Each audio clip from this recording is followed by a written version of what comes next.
Well, whether you see it as the ending of one season or the beginning of the next, the important thing is it is a very important date on the SSL calendar. That's right, it is time once again for the SSL Prospect Draft ahead of season number 17.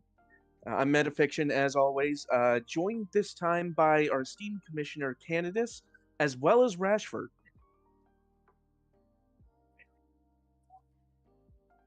Is it you or me, How are we doing Rashford? today? Hello. They're there, I promise. Yeah, we're here. We're here. But yes, as I say, it's always a date that a lot of people in this league look forward to, myself very much included. It's a time where all the academy prospects that have been putting in a lot of work into their development have been showing what they're made of in the academy matches throughout the season. This is where it all comes to roost for them. This is the fruit of their efforts, and it's not the ending of their academy career; it's the beginning of their SSL career. And honestly, it's just such an exciting time. We have 29 players that are going to be picked today, and we also see some passes already in the sheet, as Koa mentioned or Koa noticed in the chat already. So this draft has already been played out, and we are just essentially today going to announce or summarize the different picks that all of the organizations has done during this past week. 8 organizations with each has 1 pick in each of the rounds, but we've seen some trades both before the draft and during the draft that has seen some picks change hands. There are a couple of trades to announce during this draft summary as well, but we'll get to those when we get to them. How's that? Are we ready for the first pick, maybe? I believe I'm ready when you guys are. Let's dive in. So with the first overall selection in the S17 SSL Prospect Draft, União Sao Paulo selects Rockford Cotswold. So as you can see there, this season we now have the renders of each player alongside the other information. So the thing that jumps out at me for Rockford Cotswold here, obviously the acceleration and pace is worth noting, but if you look at the traits, we have gets forward whenever possible, moves into channels, and places shots. So right off the bat, you can tell this is an attacking midfielder that is not shy about getting into positions and taking shots for themselves. This is more of an out-and-out goal-scoring center attacking mid, as opposed to a facilitator, as evidenced by the 13 finishing on offer. So very much a shadow striker type seems to be the initial impression that I get here. Certainly going to be well served by 13 dribbling as well. As we mentioned, pace and acceleration always so important in the SSL, but going to be very, very aggressive, trying to find shots, putting them out of reach of the keeper.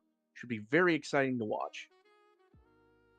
I think if you look at kind of players that have been drafted in some previous drafts, I think there's a lot of comparables to Del Pirlo, who plays now for Reykjavik. Just a real pure attacking midfielder that really wants to score goals. Will also have the ability to set up his teammates. So, I mean, anytime you get a mouse on the field that can be super agile, I think you're going to have some fun out there. Indeed, last season, or perhaps the season before, it is starting to blend together. I apologize, but União Sao Paulo do already have a goose in defense, and now they've got a mouse in attack. I'm starting to think they're building a zoo out there in Brazil. But I mean, I think Cotswold has a chance to really fit in and make a difference in that Sao Paulo attack. Only last season did they pick up their first actual standing points since season 14. So a bit of hard times in Sao Paulo, but with this pick and their recent draft picks, I think there's all the ingredients for a turnaround here in the next couple seasons. Yeah, I think the work that they're doing in that team and that organization is really good. Obviously, it takes time to develop players, and these locker rooms aren't built in a day. But I think Roquefort, especially if you've been around the academy this season, probably one of, if not the most active users in that chat. Definitely a driver of engagement. Um, has brought some friends into the league as well. Just clearly a great pick here by Sao Paulo, and I think we'll see this player do really well. I think you'll see them really separate themselves from their classmates as they continue on. Indeed, we will watch their career with great interest.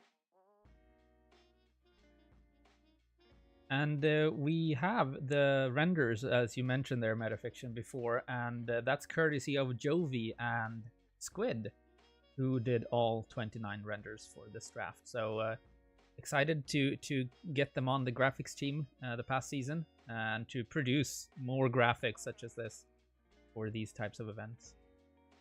So it's more of a, what do you call it? An in-depth view into the player. Or into the players that are selected with these renders. Really is great to be able to put a face to the name, that's for sure. For sure. We can move on to the second overall selection from CF Catalonia, or by CF Catalonia. And they select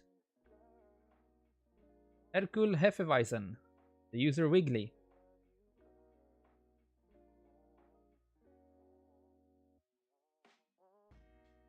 Apologize, just pulling up their page on the portal here, on our shiny new SSL portal, by the way. Plug for that.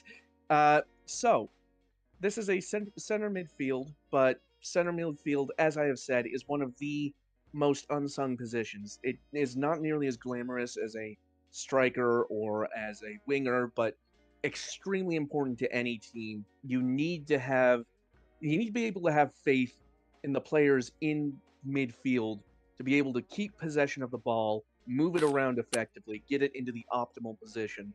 And of the center mids in this field, I'd say Hefeweisen is probably the most SSL ready at the moment. Does have two traits, as most players do starting out, getting into the opposition area and diving into tackles. So very well rounded, can contribute up the field in the final third to potentially either take the shot or play in other teammates, and also in defense is going to throw everything they've got to try and win the ball back. So certainly looks like a potential ball winner, but also being able to contribute in the attacking third, as I said. 13 finishing, so when they do shoot, going to be very effective in that, but also crucially 14 work rate, as you can see there on your screen. Work rate is such an underrated ability, but it's so important, especially in midfield.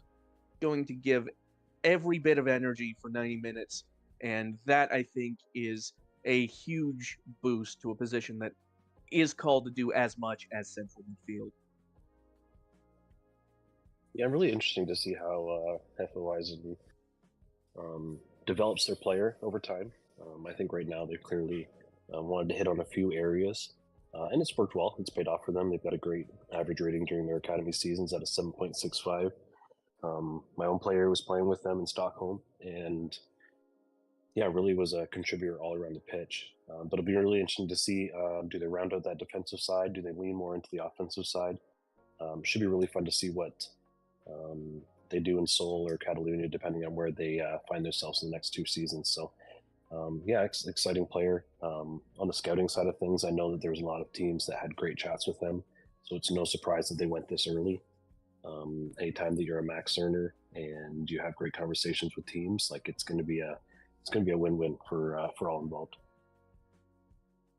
For sure, and there is a bit of a caveat in that since center mid is such a demanding position and so many attributes are worth investing in, it does tend to lead to center midfielders not necessarily being a little bit more spread thin than other positions, just because there's so much to cover. So certainly it's going to be interesting to see if and how Hefeweisen ends up specializing in the seasons to come, or if they try to remain as a jack of all trades sort of midfielder, which is certainly also a viable path. But as you say, very exciting pick for this Catalonia Soul organization. They haven't really had a great couple of seasons themselves, so we'll be looking absolutely to try and get themselves back on track, and a very good way to do it, in my opinion.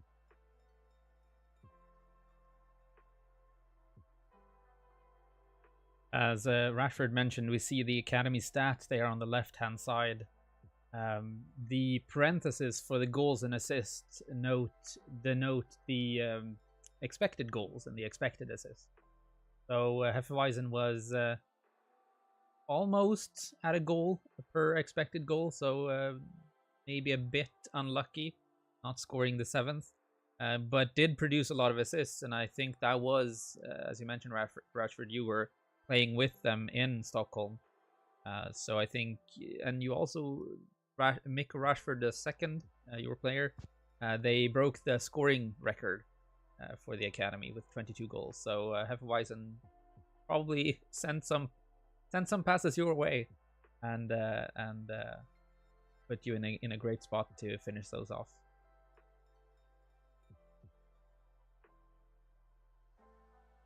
Moving on to the 3rd overall pick, we have CA Buenos Aires, and the Cup champions actually picking 3rd overall. The reverse standings of the league is what determines the overall pick rankings here. So we see the Cup champion picking relatively early, but we will also see the league champion picking later in this round. But 3 overall, Buenos Aires selects Louis Duck, the user Jovrax, or ex-Jovrax. Well, one can only speculate whether Huey and Dewey were also planning to enter this draft, but Louis has indeed and has in fact been taken 3rd overall here, and it's easy to see why. I mean, I will say I am a little biased as I'm a left back myself, but fullbacks are genuinely a fun position, I would say, to create and to watch when they're on song.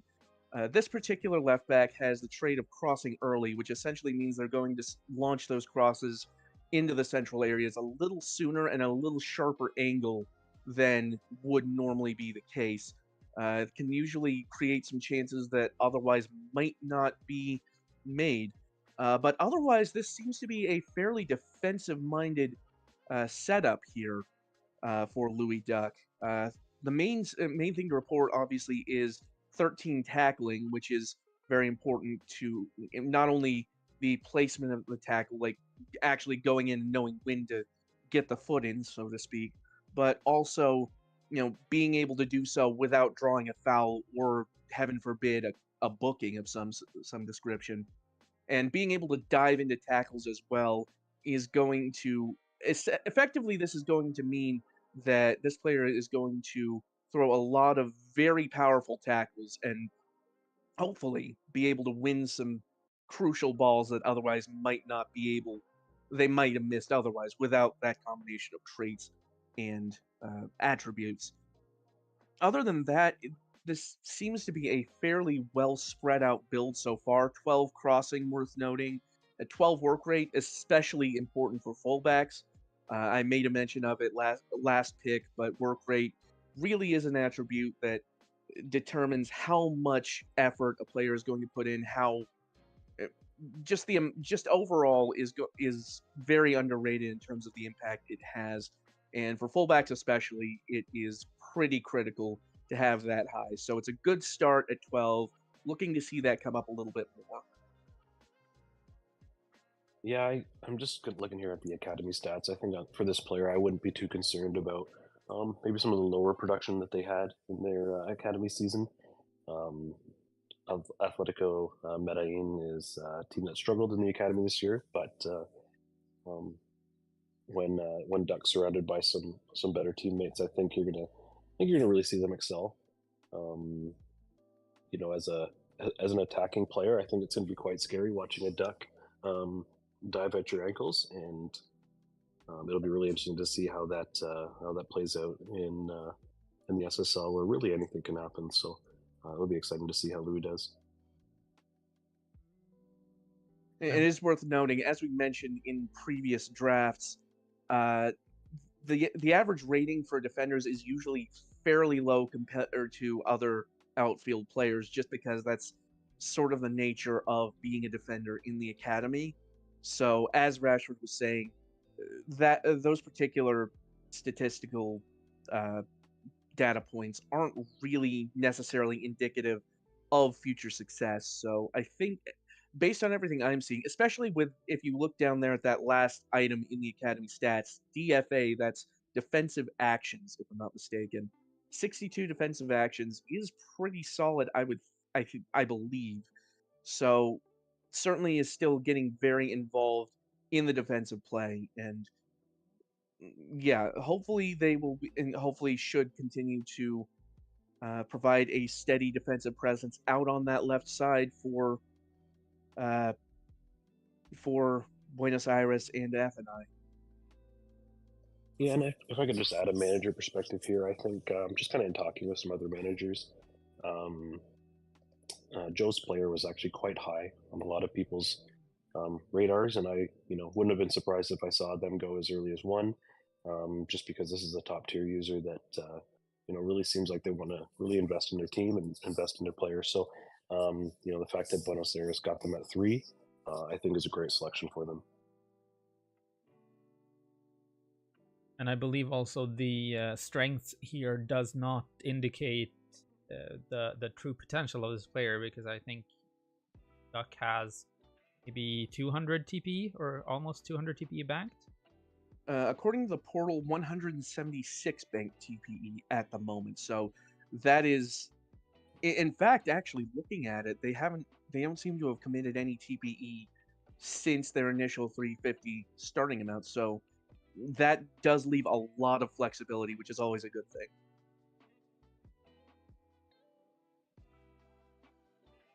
So we got a mouse, a human, and a duck going 1, 2, 3. And for 4th overall, we have Tokyo coming up. And good luck, commentators, because at 4th overall, Tokyo selects Gudrun Williamsdottir. Well, you've already surprised me. I thought that was a D instead of a th sound. But yes, Gudrun Wilhelmsdottir. I tried. Yeah, I'm sorry. It was good. But this is another very defensive-minded player, perhaps even more so than Duck was. You see there on the screen, runs with ball rarely and plays no through balls, but also playing short, simple passes. So this is a player that is going to be focused mainly on staying back and anchoring the back line as their main priority. And that's borne out with 14 positioning and 14 anticipation, as well as 14 strength. So you're going to see them being able to combat the perhaps not as physically strong attacking players to try and win the ball off of them. And I would imagine doing so fairly consistently, fairly effectively. So certainly you see a lot of more ball playing defenders in the modern soccer game, but it's always very important to have at least one player in that back line who can really, defensively maintain solidity, and that I think is the reasoning behind this pick here.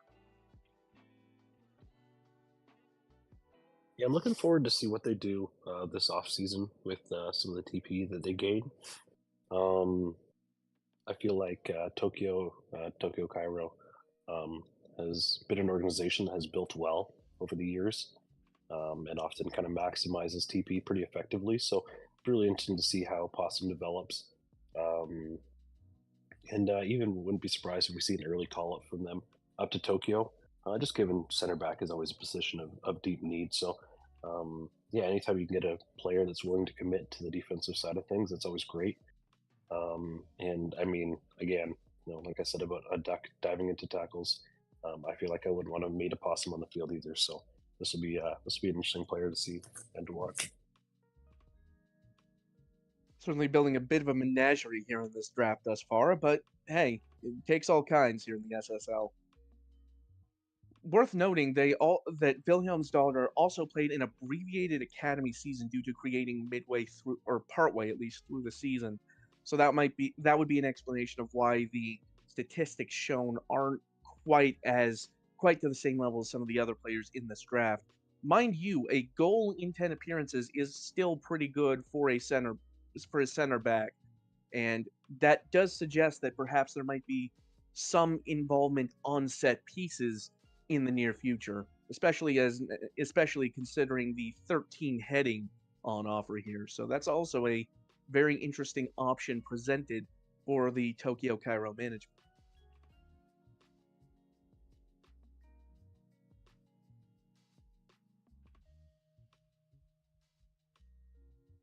What's the over-under on the next animal pick being a mammal? Anyone has any bets they want to make in the chat here? The next pick at 5 overall is Hollywood FC. And Hollywood selects Goku at like 2%. The user Rugsy.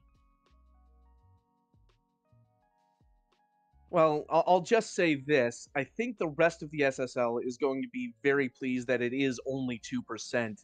At 100%, I don't think anybody would be able to handle that. Nevertheless, this is a very interesting pick for me because where we saw earlier a more defensively minded fullback, this one seems to be a little more on the offensive side. Very much so, in fact. Obviously you see there the acceleration and pace are among the top, or at least the acceleration is. Pace is only at 14 compared to 16, but that's still very good for a player starting out, I would say. Certainly, though, worth noting a lot of investment early on into decisions and positioning. Now, positioning mainly affects defensive positioning, or rather, positioning when one side does not have the ball, which is a little confusing because considering the trait gets forward whenever possible, one would think that that would imply a more offensive play style, whereas off the ball, which deals primarily with attacking positioning, has not been invested in just yet.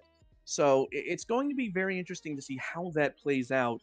A good number of TPE currently uncommitted, 62, so we'll see how that plays out. But for the moment, it's a very interesting setup at the moment. A very interesting direction this player is already headed. I actually really like what Goku's got going on here. I think I wouldn't look too much at the stats here as well. Player that joined mid-season, mostly played in a defensive role with how many actions, 49 defensive actions. But I think they've done a really good job with their build. I think it's set them up with a really good framework. Yeah, it's interesting that they've got some attacking traits with some defensive build aspects, but that high level of decisions is going to allow their player to make the right decision, whether they're on offense and defense. And that gets for whenever possible. They'll be really able to use their acceleration and their pace, both offensively, getting themselves into good positions, but also defensively getting back and making sure that they're not a liability. And I think that's really good at an early stage in your career to just be focused on a couple things, not be focused on everything. And so I think, I think Rugsy's done a good job here. I think Hollywood's got themselves not only a great player, but also a great user. But I always wonder, if this is how fast they're at 2%, I wonder what they'd be at 100%. Probably would break the scale. And I don't think we have that kind of DP around here. Good thing we don't allow name changes for players. I think at 100%, that would literally be about the speed of light. So I think that might be a little bit broken. Let's just leave it at that. Yeah. One thing I am interested to see play out is the other trait that we have, Curl's Ball. So essentially, we'll be looking whenever they send the ball long distances or take shots, they're more likely to put spin on the ball so that it curves mid-flight. That's always a very fun thing to see happen in the simulations. So I'm looking forward to seeing that happen at least a few times. I'm interested to see when Goku actually meets himself on the pitch in the form of Casual, who plays for North Shore United at this time. It'll be very interesting to see what it's like to look at themselves in the mirror and have to play against themselves. So, multiverse of the SSL. Coming up next, we have AC Romana. They finished third in the major leagues last season after a great couple of games at the latter half, pushing them ahead of both Hollywood and Tokyo. So third overall, Romana selects Hippity Hoppity.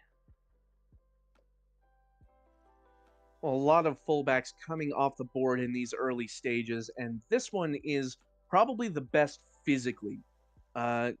Obviously, the headline there is 20 acceleration and pace. That is as high as it goes. So right out of the box, this player is going to be absolutely zooming up and down the pitch, which is always fun to watch. Other than that, 13 agility and balance is important for a fullback, and 13 jumping reach might not come into play as often, but is still very nice to have. Going to need to be put in a lot of development into the mental and technical sides, but I should point out at 13 work rate is already a very good place to be starting out in terms of mentals. But this is first and foremost a physical player, a very physically gifted player. So with a little bit of technical development, a little work on the mental side of the game, should be a monster to have to face. it's always fun when you see a prospect come up that already has max acceleration and max pace. I definitely think it can be a double-edged sword for some of these younger players, depending on the teams they go on. But it's so much fun to watch, especially on a fullback position where that player is involved really in offensive and the defensive side of things. So, yeah, I think Rome's got a great prospect here. It'll be really interesting to see how BFAN develops. I know personally we had good scouting talks with them, and I know from hearing from other managers as well, they did too. So, I think this is going to be a common theme in this draft that you're going to see players that just have a lot of value both to their teams on the pitch, but also in the locker rooms. And I think this is a great example of someone who's going to bring a lot to both aspects of that team. And I'm just excited to see what they can do in London. London is one of the more recent cup winners. London's one of the more recent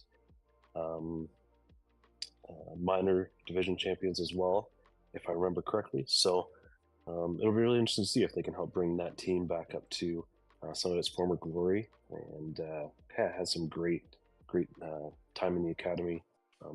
Lots of defensive contributions, and also was quite unlucky, with 5 expected assists and only potting 1. So it should be really fun to see this player play. Certainly, just going into a... Oh, sorry. No, sorry, go ahead. I accidentally talked over you. Go ahead.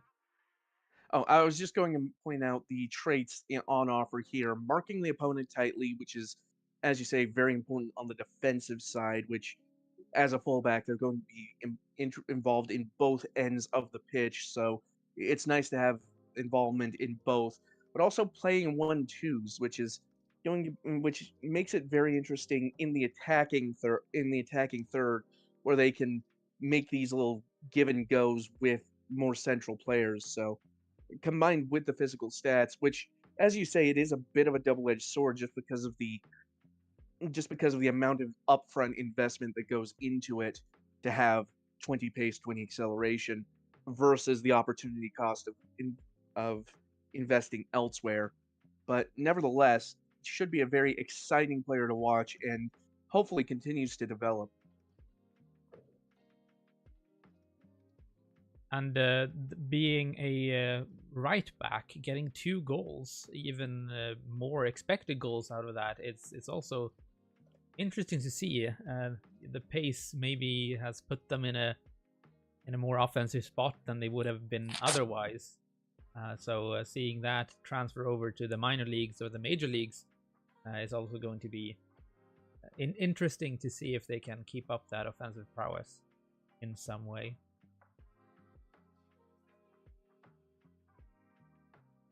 Next up at 7 overall, we have the S15 league champions, Schwarzwälder Fußballverein. So not last year's or last season's league champions.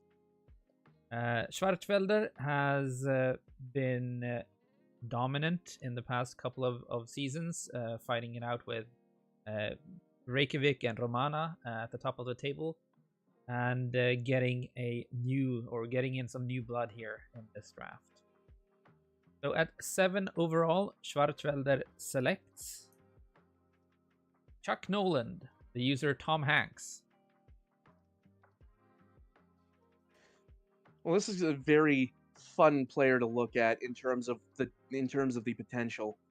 As you can see there, the central midfielder will also be able to play both attacking and defensive. Currently, they're listed as left and right midfielder, but I have heard that they are planning to re-roll to be more a central attacker. So with that in mind, this is a very intriguing setup at the moment. 15 passing, the main thing to point out here, going to be very much involved in the passing game, going to be playing other players in, distributing the ball. As I said before, with the central midfield, it's so important to keep the ball and from the opponent and distribute it to where it needs to go. So, going to be very good at that from day one. We'll also be looking to shoot from distance and with power. So don't be surprised if they cannon off a couple of shots from long range. Always fun to see that when that happens. Just somebody unleashing an absolute howitzer from 30, 35 yards. Doesn't happen often, but when it does, it is spectacular. Other than that, fairly well-rounded overall. You see there 12 pace and long shots, but also 12 anticipation and decisions, which, again, plays into making the right move with the ball, certainly. So I think as their development goes, could be looking at potentially a deep lying playmaker, or even a segundo volante, potentially making runs from deep in defensive midfield and charging forward to get involved in the attack. I've always had a soft spot for segundo volantes, so I suppose we'll see if that works out. Yeah, I think SFV's got themselves a fantastic player here. I think center mid is one of those positions that teams need, and the player doesn't get the glory from it. But interestingly, SFV is one of the few teams that has actually been able to maximize the effectiveness of a center midfielder. Faradian is a player that has done really well. Been a mainstay on the team of the year for the past few seasons. And with Montreal taking a step up in the minors, I think they're walking into a really good situation. So it'll be really interesting to see how that passing 15, and more so in the future when they develop that, can be utilized, because I think, any team that has good attacking players and good defensive players, like that central midfielder, can really be the key cog and the glue that really makes everything work together. So, yeah, I'm excited to see what Czech does, and it'll be interesting to see how many goals they can produce. They doubled their expected goal output in their 15 academy games. So, if that's something they can keep up as a minors player, then yeah, lots of good things would already come for them. Those 4 goals came from Atletico. So Chuck Nolan being one of the few Atletico players now here in the first round. Atletico facing some difficulties in the academy. They didn't win any games, I think, but tied 3 at the end of the season, I think. So having a central midfielder supporting the offensive goals for a team such as that just shows the dedication, or at least the work rate that is being put in from this position. I do regret to report, however, they are going to be working with a bit of a drawback. According to the portal, their render is officially Chuck Nolan from the movie Castaway. I hate to say this, but as far as I know, the SSL rulebook says that it can only be one ball on the field at the time, so Wilson won't be available for this player, which that might affect them mentally. So we'll have to see how that goes. Just put Wilson at the back of the net and just see what happens.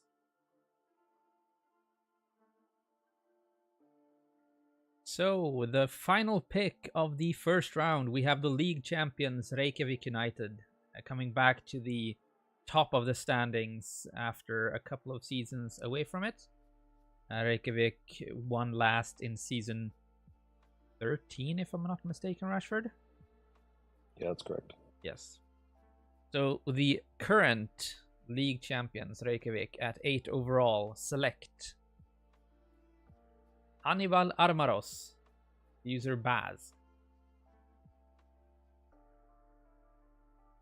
Well, once again, we have another very talented central midfielder here. Seems more equipped to play perhaps a more holding role in central defensive midfield. Dictating the tempo is a very CDM forward sort of trait, but certainly not unwelcome further up the pitch as well. 15 anticipation and decisions means that they're more likely than not to be able to figure out the optimal route to send the ball to.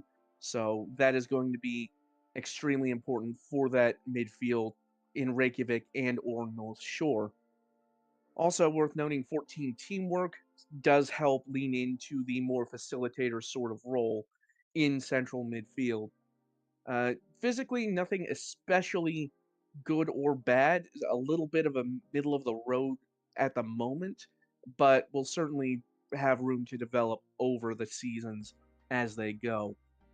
Mentally and technically, again, certain very high points to start out, but some room for improvement as well in other areas of the game. So certainly starting from a very good place, and it'll remain to be seen how they do in the future.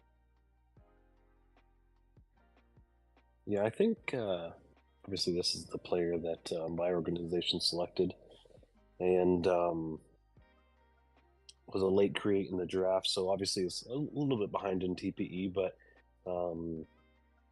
I think anytime you can get a central midfielder that is clearly passionate about just being involved in all aspects of the game, both in sim and in the locker room.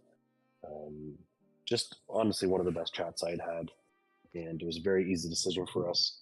It's one of the things I love about the SSL is I've been able to meet people that I haven't met in other leagues, and Baz comes with a great track record from other leagues. But just looking at their build, I think anytime you have a high IQ central midfielder, I think what they can do with the rest of their gameplay is really good, because they can really maximize just their ability to be that central cog in the midfield. So it's definitely an exciting time for our organization, and we were really looking forward to someone to pair with Urkel, who actually just recently got called up to the majors. So I'm really excited to see what Amaros can do over the next few seasons as they really begin their career.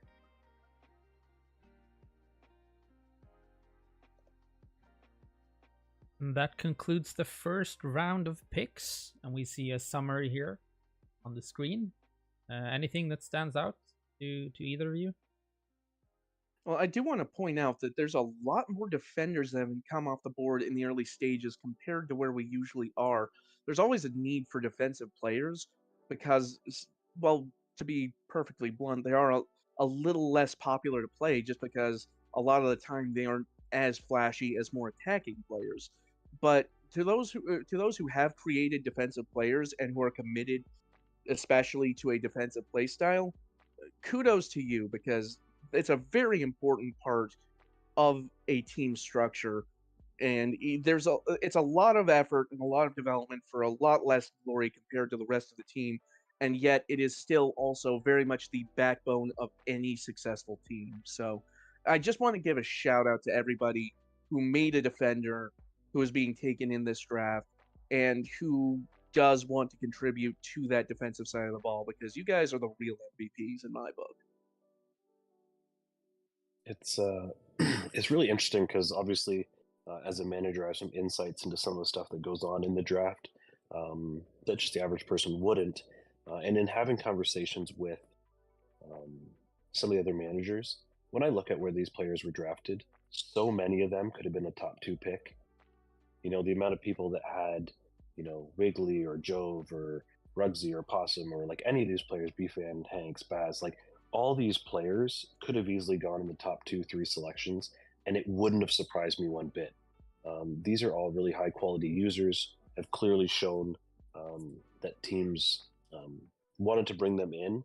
And I think all of these individuals could be key components of some future championships in the SSL, and I agree. It's great to see some defenders and midfielders going, and not a ton of pure attacking players, because I think, yeah, I think often everyone wants to score, but it's always nice to switch things up, and I think these users are being rewarded for that as well. So yeah, kudos to everyone who's gone in the first round, and to anyone who hasn't yet. This is probably one of the deepest drafts we've seen in a long time. So it's not too surprising that players that are first round talents aren't picked there. So, and the first round is also only 8 picks compared to other sim leagues that might have maybe 16 or even 20 picks at some points. So yeah, the first round here is essentially first round talent. I would say is essentially 2 rounds or at least 3 rounds, maybe in some aspects as well. Very deep draft this year, for this season.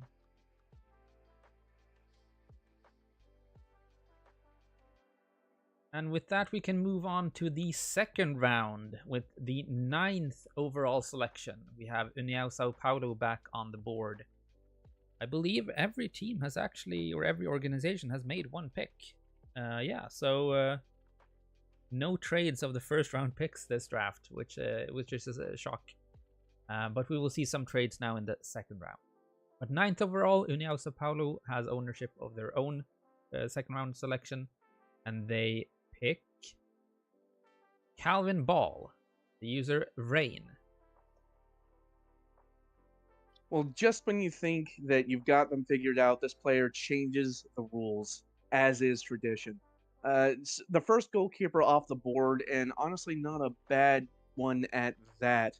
Goalkeeping aerial reach is a 15, and reflexes with a 15. Reflexes so important for a goalkeeper, being able to make that snap decision and get down to stop a ball that could otherwise be potentially a goal or at least very threatening.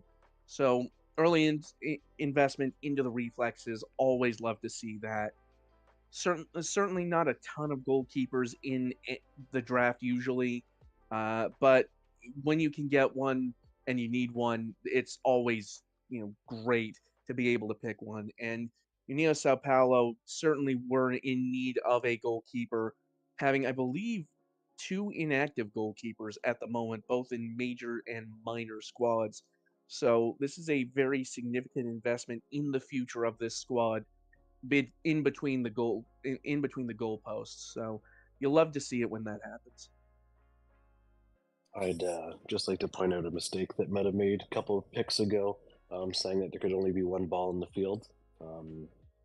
Calvin has clearly decided that you could have at least 2 balls on the field. So it'll be fun to see how they do in Sao Paulo. Definitely a lot of opportunity for them to be the goalkeeper in that organization, and yeah, I just think this is a great start to a build. This person clearly has an idea of how to build a goalkeeper. They've got the important ones out there, and yeah, I think they might have joined 7 appearances in the academy. So Doesn't surprise me that they're a little bit lower on TPE. In 2-3 seasons time, that's not going to matter at all. They're going to be right up there with everyone else. So I think this is a great pick. Honestly, this is a great pick for an organization that needed a goalkeeper, and I think it's going to serve them well. I believe Ball was one of the reasons Victoria Falls actually pulled themselves up and got, I believe, tied with Sydney, or at least was close to Sydney in the academy. Getting a keeper that actually earned and updated makes a lot of impact. Academy that way. Average rating of 7.07 also. And it really is so important. Like, it's a bit of a cliche, but it's true. A good goalkeeper really can make the difference between 3 points and 1 or even 0 points. It really can't be overstated how important it is to have a trustworthy keeper in goal, and certainly, at least they're hoping, Sao Paulo, this is what they've gotten. So I think as long as they can continue to develop, as long as they can continue to contribute as effectively as they can, I think this is going to be a very important pick in the coming seasons, and it's just more testament to the rebuild that's going on in Sao Paulo. I think also this is just the perfect time to join that team. You get to be a part of the growth stage. Obviously a lot of people want to win, but actually being part of the reason why a team gets to the top is always such a fun process. And yeah, I think this is one of those key selections that 4 or 5 seasons we're going to look back and say, yeah, that was a very key decision by Sao Paulo to take them. So yeah, looking forward to it. Yeah, you mentioned the work to get to the top. Schwarzfelder won the league last season after 6-7 seasons working towards that goal. I would have loved to be a fly in that locker room when the final match day went and they won. I remember just last week when Buenos Aires won the SSL Cup. We also had a bunch of the new users that were drafted in season 10, 11, and so on. And the feeling to get somewhere or to be part of something that gets somewhere. And when you finally reach that, it's a great feeling, definitely. Yeah, it's such a great opportunity to really develop deep bonds with your teammates. Those teams that are able to really scrounge up the willpower to keep going, even when it doesn't seem like it's going their way. What SFE's done over the past decade of Sims. Buenos Aires getting the cup last season as well. Just testaments to real drives within that organization to stick together, get the job done, and do it together. It really can't be understated what camaraderie can do for an organization, and honestly, this would be a prime example of that. Just being able to build something out of where it's been and potentially turning them into future contenders. Even if it doesn't quite work out, it's still a ride worth taking, I would say. Next up at 10 overall, we have Catalunya making their second selection in this season's draft. And they seem to have taken a page from the Sao Paulo playbook because they select Bis Grappo, the second goalkeeper in this draft class.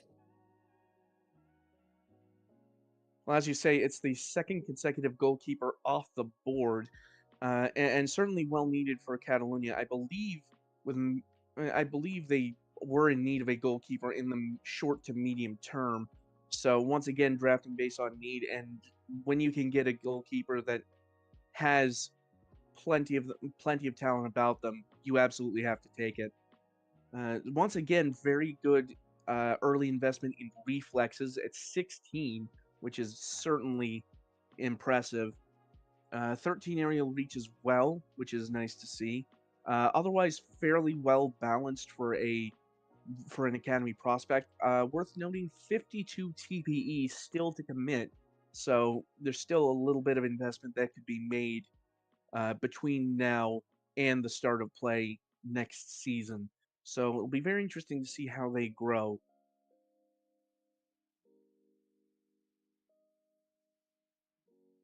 I had some fun chats with Kalikar during their time in the academy. Um, I think a little bit later of a create as well. Um, Honestly, just going back to this is a deep draft. The fact that you can get a goalkeeper from a deeply invested user at pick 10. Yeah, Catalonia's now got um, yeah, just two great prospects in their system, including Wigley, who I think are going to be key cogs to that future of the organization.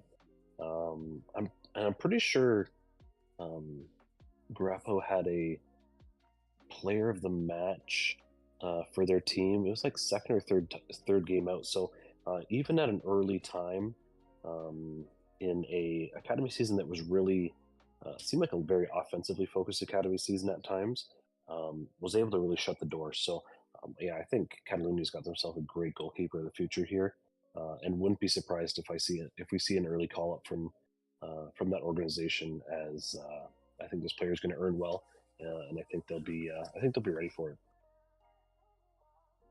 Absolutely. And whenever you can have a fairly young keeper making the jump that early, it's only a good sign.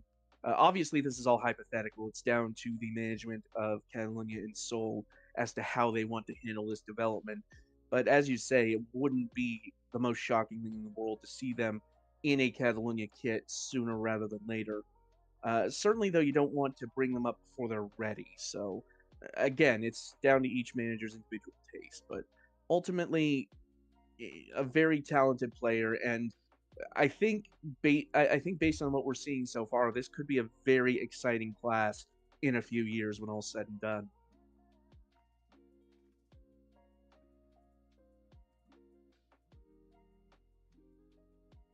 We have at 11 overall, we have Buenos Aires making their second selection in this season's draft.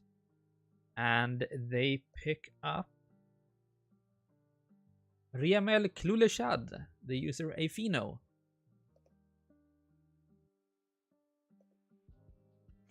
Well, this one is not a goalkeeper, unfortunately, so we don't get 3 in a row. But this is still a very good pick from Buenos Aires Athenai, in my opinion. This is your classic attacking wingback, always bombing forward up the flank, trying to get a cross in, or more likely in this case, taking shots themselves. 16 long shots and 13 free kick, going to be very, very dangerous from both from long range and from set pieces. So certainly an exciting pick. A little unorthodox to have a left wing back who is skilled in free kicks, but I don't think they're going to be especially uh, especially concerned about that. Being able to get forward whenever possible and being more likely to shoot from distance, going to get some absolute whirlies out of this player, I think. So, a potential once again for a very exciting wingback here. I love builds like this. Clearly, ones that have been effective. Talking about a 7.1 in the academy over their 10 appearances, outperformed their assists or their expected assists, and was clearly generating goals as well. May not have converted on them, but 2.4 xG. The game is saying basically once every 2.5 games they're expecting to score a goal. Which, as a left wing back, if you can do that, and you can take some of that attacking load off of the strikers, that's just going to be a fun time for this team. And I am so looking forward to an absolute howitzer of a goal from outside the box, and I hope we see it in the first season, because it would be so much fun to see this player absolutely rifle one in from the outside, especially like from the side of the pitch too. Yeah, I think they got a great start here. Again, this is a deep class. Like, here's someone with almost 500 TPE. that joined late and is still up there with the rest of the draft class in earnings. So yeah, this is a great get by Buenos Aires, who fresh off their cup win is already reloading and looking to strengthen the future of that organization.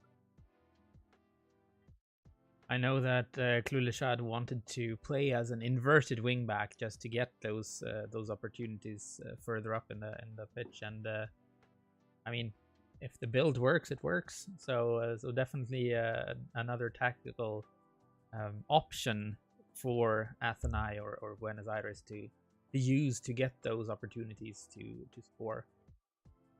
Definitely going to be fun to see Kluleshad play in the next season.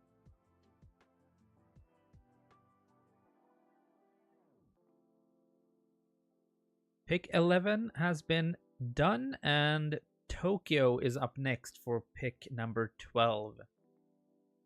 Their second pick again. No real changes or no real trades, but we might have one on pick 13. But we'll return to that when we get there. Tokyo selects at 12 overall Jia Yun, user SD Core. So this is a striker with a focus more so on precision than power, and honestly, it's going to be very interesting to see how they fit into this tactic. Certainly, Cairo, their minor league team, currently in need of a striker at the moment. But also, this player can play at center attacking mid or central mid, so a very versatile player. This, and that might factor into their development going forward. But for the time being, fairly decent finishing and dribbling and such for a striker. But the real focus, again, as ever, is acceleration and pace. Starting out at 17 is already faster than a lot of central defenders certainly in the minors, even some in the majors. So they'll be getting into positions, hopefully before defenses can react, and being able to put the ball out of reach of keepers. Being able to try first-time shots as well, or being more likely to at least, will just add to that. Being able to put the ball into the net before anyone can have time to react. So this is going to be a very quick, very tricky player to try and pin down in the box. Yeah, I love what Corey's done with their players so far, and it's clearly working. Nearly a goal per game in the academy. Still contributing defensively, which you don't often see from strikers. So I think this player is going to do well. I think if you've been around the SSL for a while, you've seen how well Skyrise has done for Tokyo. And with Skyrise getting older, this is really the perfect time for them to bring in a young striker. There can be some good mentorship there. And I think we could see Yoon challenge for the Golden Boot in the future, especially if they keep at it. Yeah, Tokyo is an organization that has always done well. They're even if they're lower on TPE, they're always kicking above their weight class. So I think this is a great fit. I think this player is going to fit really well with that locker room, really well with that organization, and yeah, I think they could do some serious damage in the future against some defenses that may or may not be ready for a lightning quick striker coming at them. So. And again, I do want to draw attention to the other trait, places shots. That's part of why I say this could be a very tricky player to stop, simply because not only are they getting into those very dangerous positions quicker than a lot of defensive players will be able to react, they're also putting those shots a little bit out of the way of a keeper. So even if you can impede their progress, they still have that precision to be able to just tuck away what would otherwise be fairly not clear chances.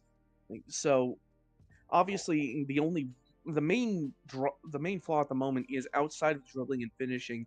There's a little bit of a lack of technical focus at the moment, and the mental side of their game could also use a little bit of work, but certainly there's plenty of time to do that over the coming seasons. plenty of TPE still to be spread around over those seasons. So overall, I think they're starting from a very good position. It's going to be, as you say, very interesting to see how that incredible academy performance translates over to the minor and ultimately the major league. Excuse me.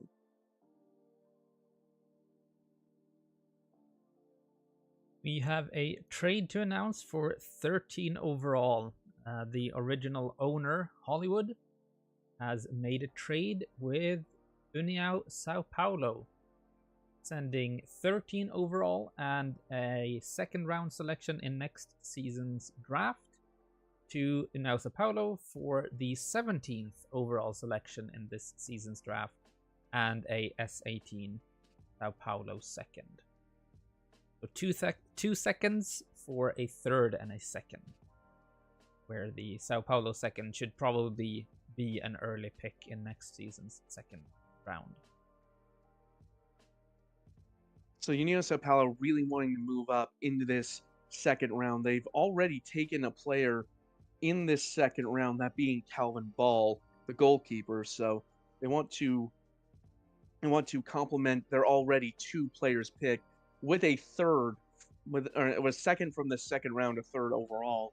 It'll be interesting to see who they chose to take with this new selection. Certainly, a lot of players come to mind as to who they might be interested in, but ultimately, they're more than likely looking for another outfield player, since I don't think it would be very smart to draft 2 goalkeepers in the same draft. But that might be a bit of a hot take, so I don't know. There aren't any available or eligible goalkeepers left, so that wouldn't be an issue. But at 13, in that case, but at 13 it would overall, be an even worse idea. Yes, making sure that they select a pick or trade for a pick that they don't use. But they do use the 13 overall selection, and they select Yoma Hashimoto, the user Knowledge Boy. I really like this pick for Sao Paulo. We're talking about an attacking player that has done well in their academy season.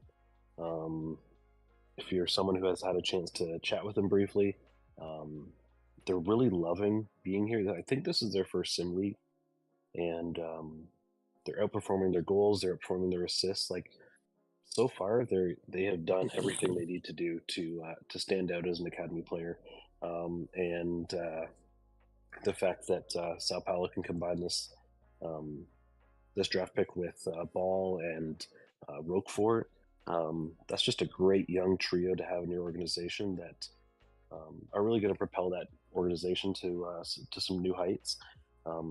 Got a great start to their build as an attacking player. Kind of reminds me a little bit of Neymarinho from the previous draft class. Good pace, good acceleration, great agility for a young player. So I think this is a really good slot for them.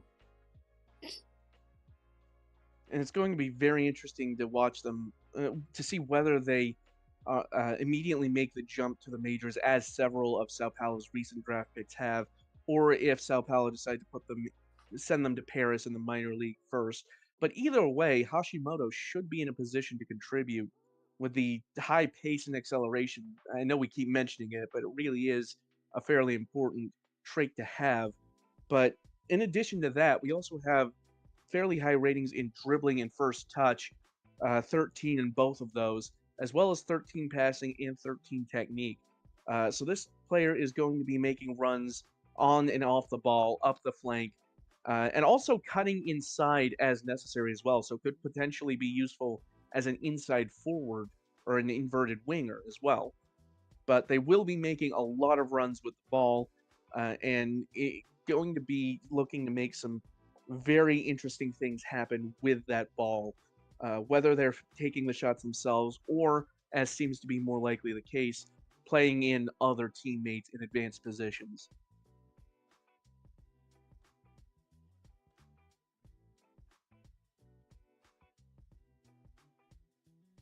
#14 overall sees AC Romana coming back into the draft for their second selection, and they select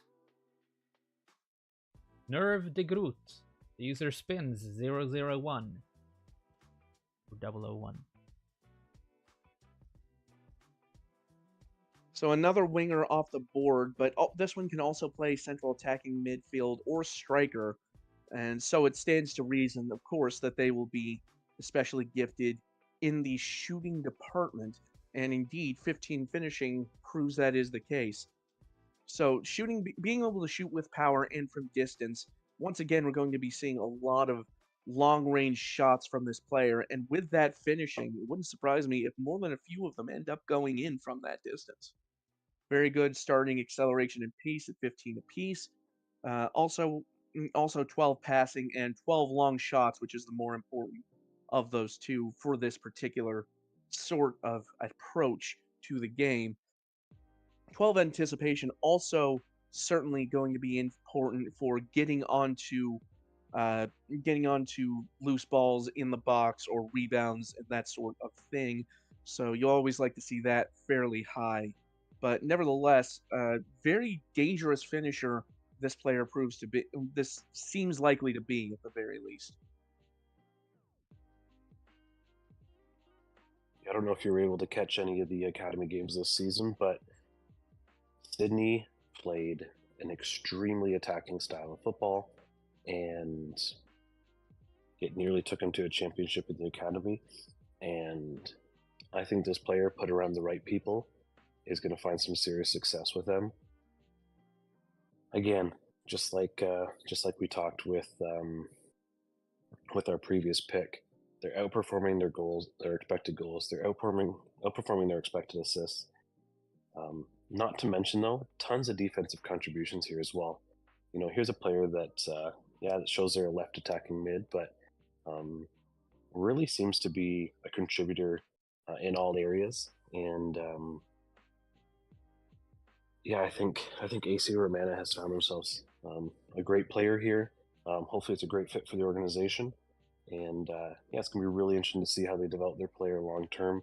Hopefully, they're able to keep going, find their niche within that lineup.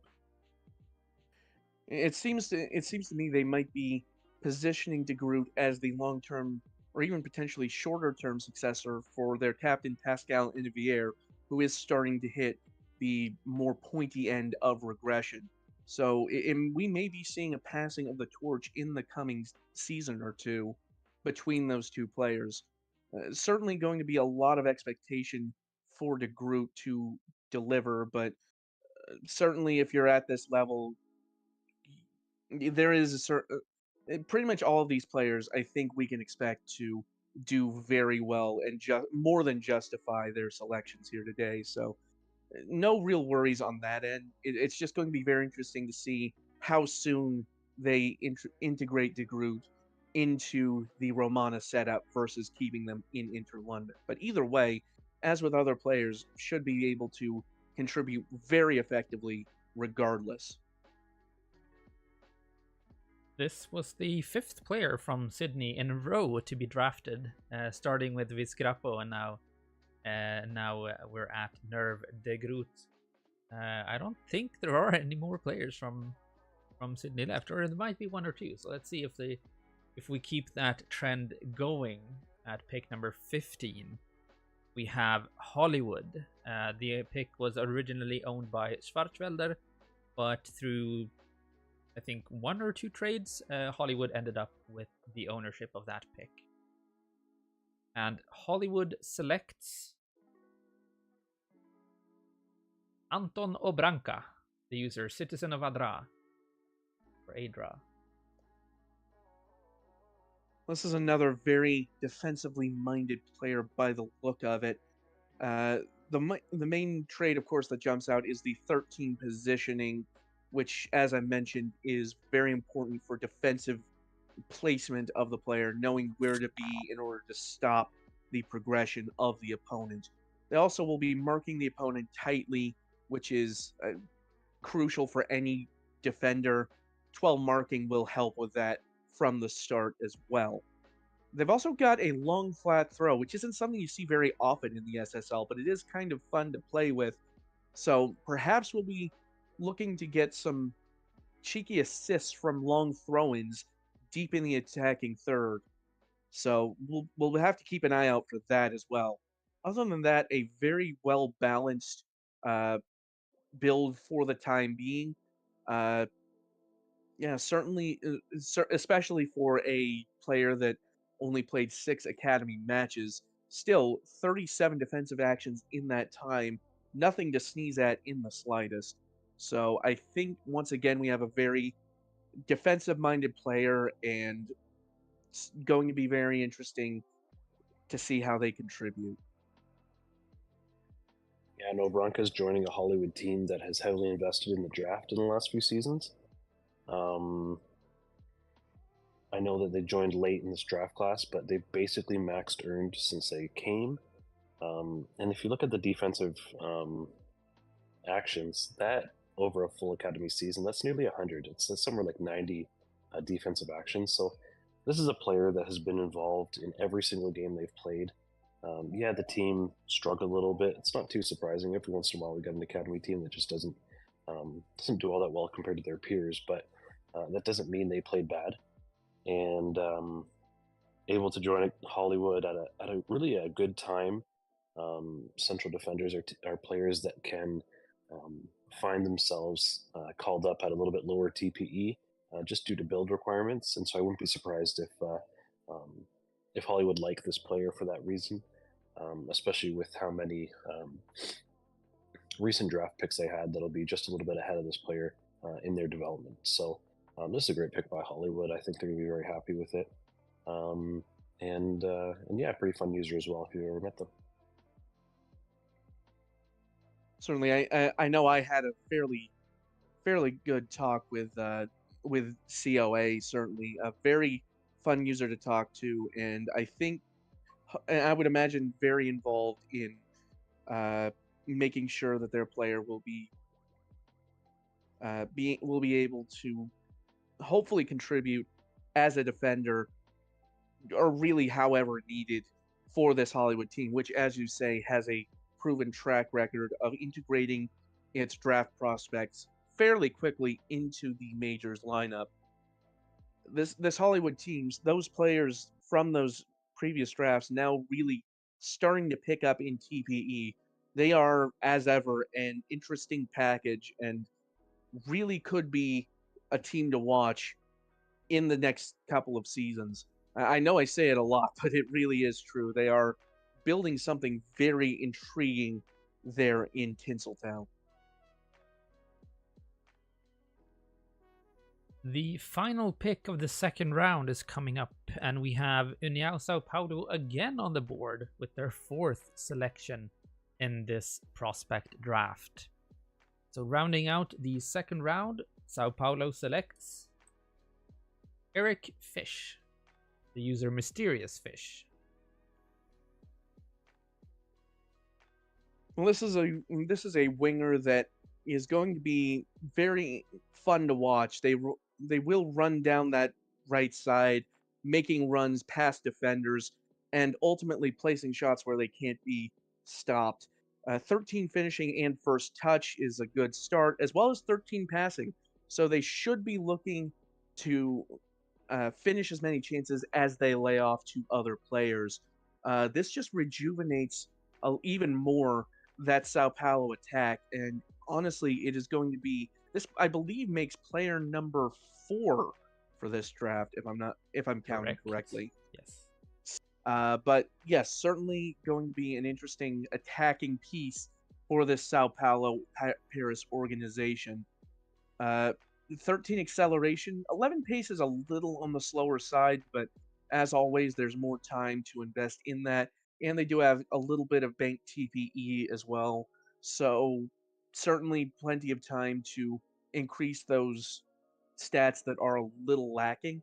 Speaking of lacking, though, I do have a bit of a concern in the mental department. They've invested in off-the-ball positioning, teamwork, and vision, but otherwise no investment yet in mental attributes. So something like composure or determination or decisions, or especially work rate, those are some attributes that I would like to see a little bit of work put into in order to round this out a bit more. But otherwise, I think this is a very solid pick for this point in the draft in general, really. Yeah, it'll be interesting to see how they develop their player. I said this before. This is just very early stages for this user and this player. Depending on what type of fish they are, it's not too surprising that they may not have developed so much of their mental side of things yet. If they only have a 3-second memory like some goldfish, it could be really tough to increase their decisions. But we'll have to see.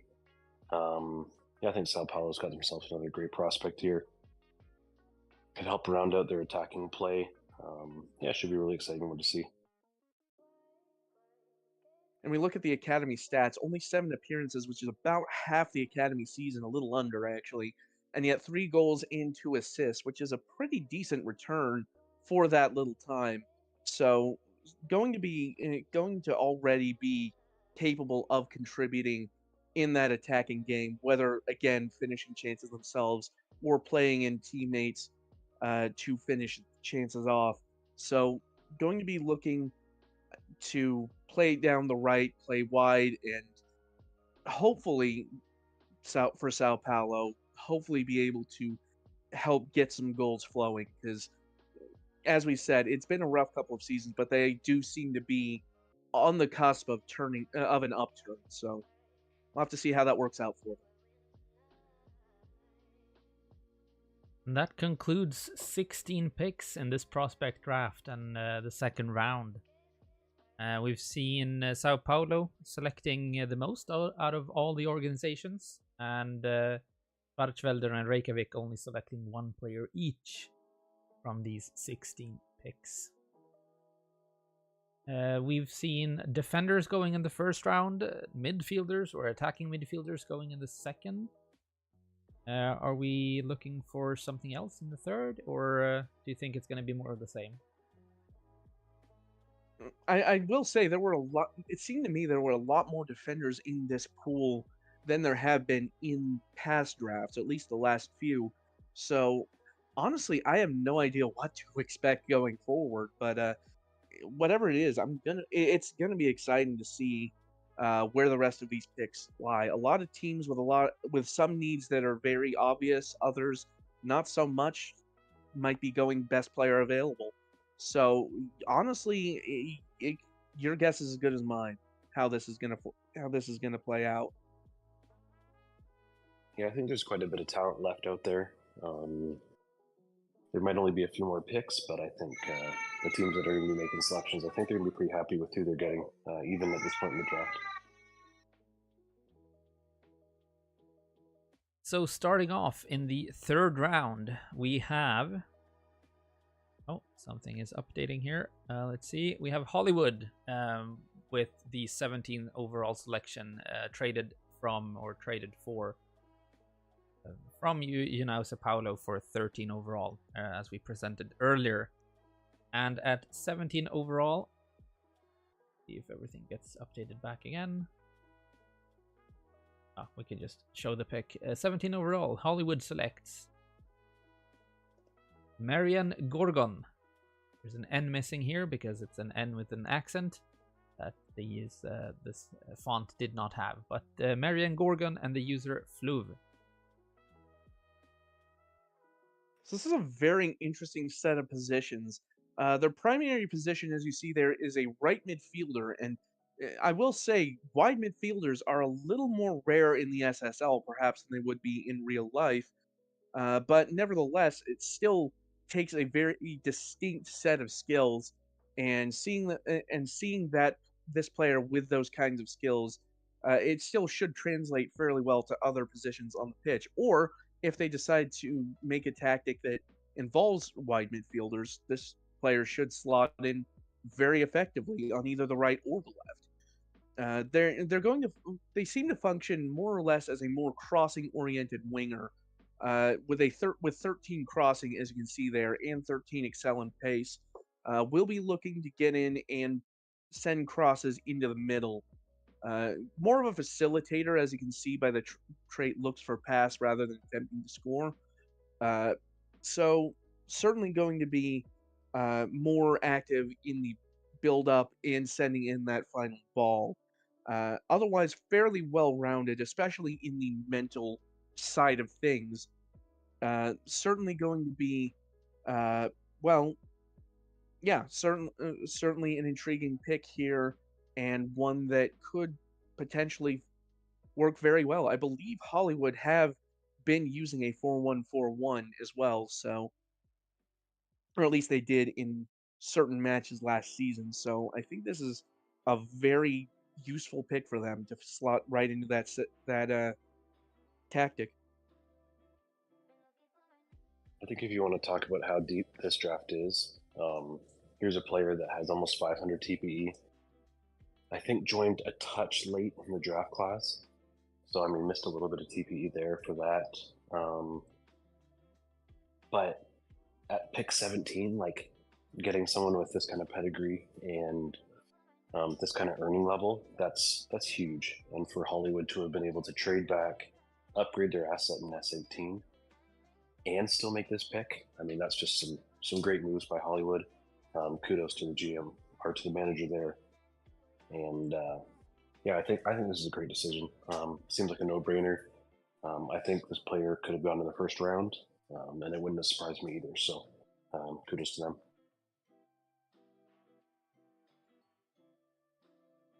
For 18 overall, we have another trade to announce. We will first see the former trade where we saw the 17 overall pick move. And then for 18 overall, we see Buenos Aires trading into the draft, sending 2 picks from next season, a third and a fourth, for Catalunia's 18 overall, or Catalunia's third round selection this draft with 18 overall. So Buenos Aires on the clock, or with the pick at 18 overall, and they select Stand Still, the user Daniel. Well, it's another defender of the central variety. As I've said before, I always have a lot of respect for somebody who will make a primary defender. This one can also play in holding midfield or on the right as a fullback. So certainly a very versatile player here. The thing that jumps out to me is the 16 strength. This player is very strong physically and is going to be is going to have an easier time muscling other players off of the ball, getting into advantageous positions, that sort of thing. Also, 15 marking and 14 tackling. They are going to be a nightmare to try to get past as an attacker. So certainly an absolute anchor in defense, and I mean that in the best possible way. Technically not especially gifted outside of marking or tackling, but does have some fairly strong mentals to make up for it. 13 anticipation and aggression, which are both very important for defenders, especially of the tough as nails variety. 13 positioning as well, so they won't be as susceptible to being caught out. So overall, another very defense-first player that should be very, very much a contributor in keeping things tight at the back here for Buenos Aires Athenai. I always find builds like this really fun because, if we take this in the literal sense, this player is not going to run the quickest. They are not going to jump the highest. But boy, when they come in contact with you, you are going to feel it, and they're always going to be close to you. And so I'm really interested to see how this plays out. Dictates tempo is always an interesting trait. I always view it kind of more as something a midfielder might take on, really trying to dictate what's going on in the pitch.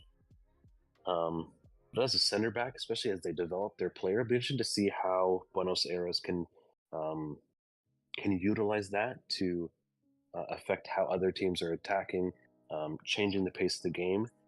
It could be a really unique, center back.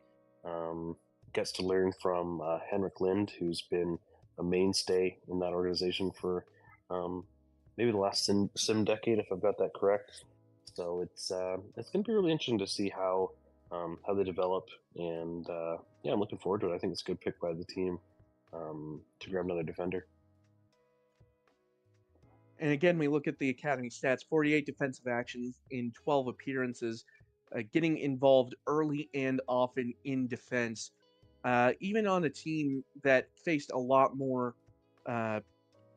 attacking pressure, like Atletico Medellin did, still very, very much making their presence known in the defensive third, and if they can bring that energy to Buenos Aires Athenai, uh, attackers in the SSL are going to be very aware of this player's existence in the very near future, I think. I mean, you don't need to be fast if you can stop the attacking player from going anywhere in that sense. So strong defender, definitely another type of player to build around for the organization. We have another trade to announce at 19 overall. When there's one trade, there seems to be many trades. And we have Reykjavik and Sao Paulo now trading about the same type of picks as the previous trade. Reykjavik sends S18 third round and fourth round picks to Sao Paulo for a third round pick, originally owned by Buenos Aires, 19 overall. So Reykjavik gets into the draft again in the third round for 19. And with that selection, or with that pick, they select Orlando Mustache Maldonado, the user Zorem. Well, this is a player, once again, that is primarily a wide midfielder playing on the right, can also play a little more advanced on the right wing as well as at left midfielder. So once again, a unique combination of positions. As far as performance, obviously acceleration and pace, certainly, but 14 crossing is very important from any wide player, is crossing. So going to contribute very well, if very effectively, from out wide to get the ball back in the middle. That, coupled with 13 decisions, 13 anticipation, should be able to very quickly process which players will be able to break free and get the ball to them effectively with that 13 passing. Certainly you love to see wide players that are quick and know what they're doing, that can get the ball moved quickly to a place of real attacking threat. So this is another very good pick here by Reykjavik North Shore. So we'll have to see how that pans out for them, but early signs are very exciting as far as I can tell. Yeah, this was actually a really fun scouting chat that I had with Zoram. They chose a right midfielder, hoping to play as a position that was needed in the SSL. We had a good chat about how a lot of teams are running the pure left or right midfielders. But it was just fun. He said, they said, I just want to cross the ball into the striker. And anytime you hear that as a manager, it's really fun. Here's a player that has, or a user that has a clear vision for their player. They're really excited to be an attacking presence, but also defensively responsible. I think they can offer the organization a lot. It'll be interesting to see how they develop their player. It'll be interesting to get to walk alongside them as they do that. And again, like, we're talking about a deep draft where I could have seen them going in the first round, second round, and it wouldn't have surprised me. Like, a lot of these players in previous SSL drafts would have found themselves picked way higher, and just where they are is not a signal of how good they are or not. It's just the reality that we've got eight organizations, and we've got a lot of talent that's coming into the league right now. So definitely an exciting time. I'm excited to see them perform. I think they'll fit really well in North Shore to start out with. North Shore has been a very attacking team. and having a player that has the ability to help facilitate that attack is going to be quite exciting. And certainly they are set up to cross the ball into the striker. Like you say, 3 assists from 3.14 expected assists is a very good sign, and generally speaking, should be able to cross the ball in. Being able to focus on that one aspect of their game and honing it to perfection, in a lot of cases, can be better than trying to cover many different aspects of a performance. So certainly having that strength will be invaluable for the Reykjavik North Shore organization. Having that source of aerial uh, chances coming in from that presumably right side.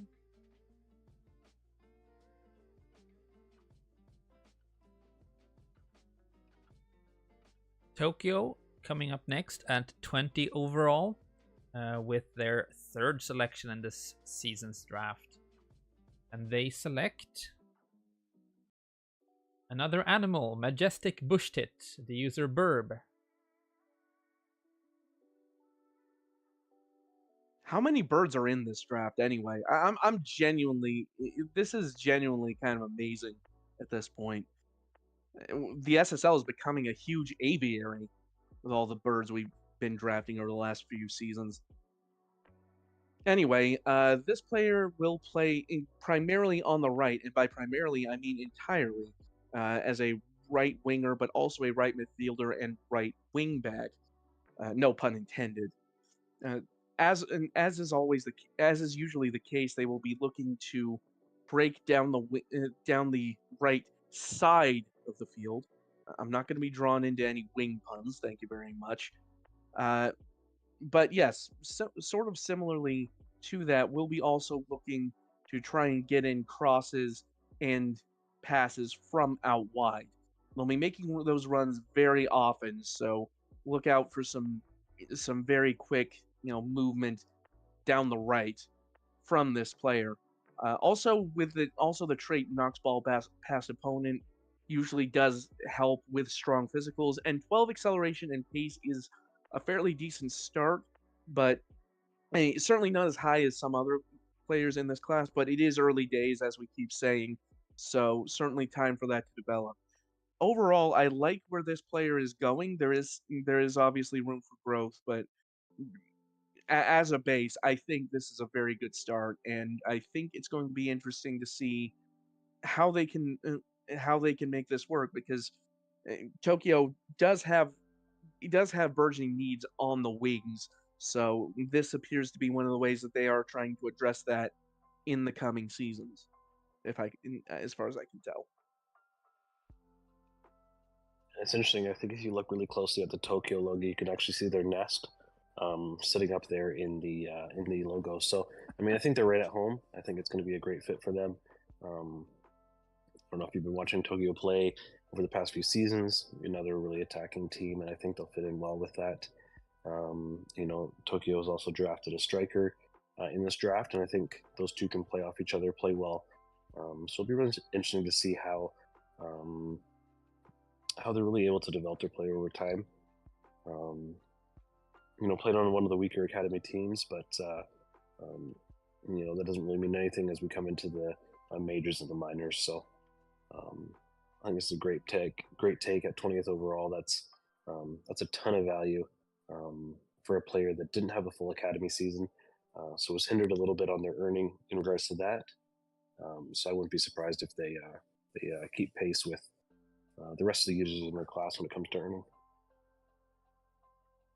Another thing worth noting with regard to Tokyo's tactics, they have been playing a little more on the overlap as of last season. If that continues, it could be very interesting to see this player in that system. If assuming that is still in place by the time they make the team, certainly with a player that can play effectively up the wing, that would be certainly an added dimension to that attack. In the academy, Bushtit and Maldonado, the previous selection, played together on the right-hand side, and I think they did a bunch of overlaps. And we see also here that Bushtit actually has a goal as playing as a right defender. They are listed as a right attacking midfielder, but they played as a defender. And that goal, it was something. It was a complete snipe into the top left corner, coming in from the wing. So definitely a goal to rewatch multiple times if you're a bird watcher. Would you say it was majestic? I would definitely say they was majestic. Yes, that is true. So we got a chicken, we got a goose, we got a duck, and now we got a bush tit in the SSL. We just need a penguin, I think, to cover all of the bird bases. I guess the major families. Where's Pingu when you need them? Oh yeah, we had a penguin. Season 1, we already had it. That is true. A Pingu was before their time. So we have 20, pick 20 off the board, and we move right into pick 21, Hollywood coming back up. And they select Henry Fantobens, the user Fantobens. Well, right off the bat, you see those two traits listed there. Winds up opponents and gets crowd going. So right off the bat, that tells me that this is a player that is very interested in getting in their opponent's head and potentially making them play a little bit off their game, while also trying to rally support from the crowd.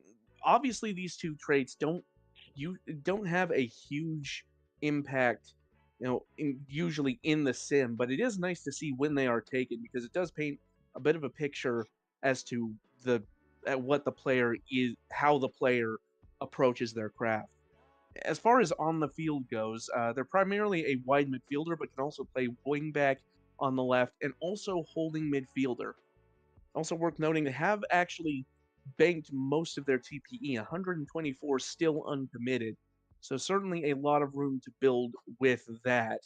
At the moment, they currently have their main investment is in pace at 12, but it's also worth noting 12 concentration and decisions, as well as investment in passing, tackling, positioning, and teamwork, among others. So certainly, once those TPE are committed, we'll have a clearer picture of what this player is about, but already poised to have a pretty decent base on that left side of the field. I'm interested to see, because we haven't seen it in a while with someone with this pair of traits, sticking it out. There's been a few other players before this that have had it, but they didn't last all that long in the SSL, and it wasn't because of the traits. The users just didn't make it. But if Fantobens can last, I'm interested to see if the winds up opponents can mitigate some of that home field advantage that we've seen really take off in the last, I guess, ever since the switch to FM24. And, if they've got some teamwork and some leadership, I just wonder, I just wonder, is there a place for a player to have these traits that actually really plays into the sim and plays into it well? I'm just intrigued to watch. I think Hollywood is going to be willing to try things, and this could be a great opportunity for them to try something that may or may not be common around the league, and could really create some fun opportunities for players. It seems to me that a player with this combination of traits would be a little bit like Richarlison at Everton, where they sort of get in the opponent's heads, they get them angry, get them less focused, but also is beloved by the crowd and sort of leads the crowd to sort of create a feedback loop that spurs on the players on the field. I think that would be the intent here. I don't know, like I said, how effective that is in Football Manager, but from that perspective, it seems in theory that it would be an interesting combination of traits, and I think it would be helpful in that regard, at least in theory.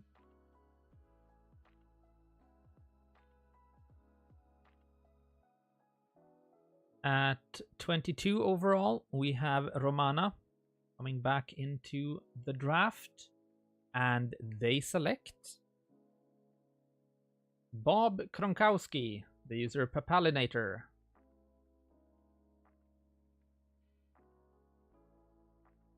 Well, this player is built to shoot from distance, as the trait and the 16 long shots would imply. That long shots is great, but it needs to be backed up by strong finishing. Fortunately, 15 finishing, I think, is fairly strong, if you ask me. So this player will be taking shots from a long way out, and they'll be going in a fairly high percentage of the time. They'll also, I mentioned earlier, the curls ball trait. I think with a player that can really make use of it from way out, we're going to be seeing a lot of long distance highlight reel goals from this player during their time in the SSL. They also have very strong free kick and technique, which just plays into that even more. So they're built to really do one thing and one thing well, like a couple other players in this draft. So I think honestly, yeah, this may be a situation where we might be looking at a genuine set piece specialist here, at least from free kicks. So very exciting to see that, and potentially to see whether they double down on these strengths or try to fill in other areas as they go on. If you watch an academy game this season, this is one of 2 academy players that had a 4-goal game, and they did it without being a striker. Kronkowski absolutely exceeded expectations from an attacking player to put 11 goals in on only 5.5 expected. More than doubling up your expected goals from any position is exceptional. And to be able to do it not as a striker, that's just kind of unheard of in the SSL. And I mean, if they can keep it up, if they can keep up that kind of production, Rome and London have a history of being very attacking teams. They could do really well. They're earning well for someone who joined later in the draft class. Yeah, this could be depending on what side of the pitch you're on, could be a very exciting player to watch. It could also be a very frustrating player to play against because when they score from 30 out and your goalie has no chance, you're just going to have to enjoy watching Kronkowski celebrate. So I'm intrigued to see how this player does against better competition. Obviously, the academy is that entry level start for these players. But when he's playing against players twice the TPE, I think it can still happen. But I'm really intrigued to see how far this build can take him.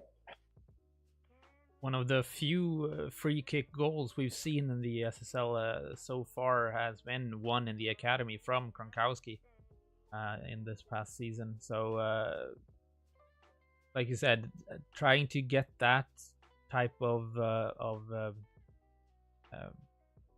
result in the SSL may or may not happen, but this is definitely the player to look for if you want to bet on a free kick goal sometime.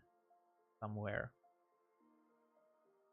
The way I see it, every league needs its own James Ward-Prowse, and Kronkowski seems to bring more to the table than even James Ward-Prowse did. So I think this player has a fairly bright future. Again, it kind of depends whether they double down on what they've got or if they decide to go in a slightly different route to beef up some of their other attributes. But overall, I think I'm intrigued. My curiosity is piqued, so to say.